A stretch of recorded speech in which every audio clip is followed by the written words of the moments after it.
അൽഹംദുലില്ലാഹ്, വധശിക്ഷയിൽ നിന്നും അബ്ദുറഹീമിന്റെ മോചനം യാഥാർത്ഥ്യമായിരിക്കുകയാണ്.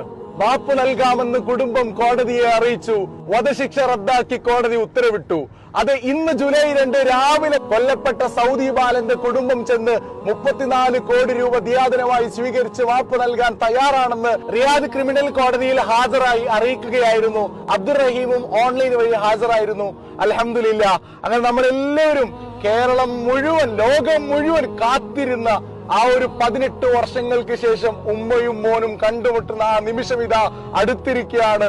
എത്രയും പെട്ടെന്ന് റിയാദ് വിമാനത്താവളം വഴി നാട്ടിലേക്ക്, കേരളത്തിലേക്ക് അയക്കുമെന്നാണ് ലേറ്റസ്റ്റ് റിപ്പോർട്ടിൽ അറിയാൻ കഴിഞ്ഞത്. അൽഹംദുലില്ലാഹ്, ഇതിന്റെ പിന്നിൽ പ്രവർത്തിച്ച ഒരുപാട് ആളുകൾ, അബ്ദുറഹീം ലീഗൽ അസിസ്റ്റന്റ് കമ്മിറ്റി മുതൽ ഒരുപാട് ആളുകൾ, അള്ളാഹു അവർക്ക് എല്ലാവർക്കും തക്കതായ അർഹമായ പ്രതിഫലം നൽകുമാറാവട്ടെ. ആമീൻ. അൽഹംദുലില്ലാഹ്, അൽഹംദുലില്ലാഹ്.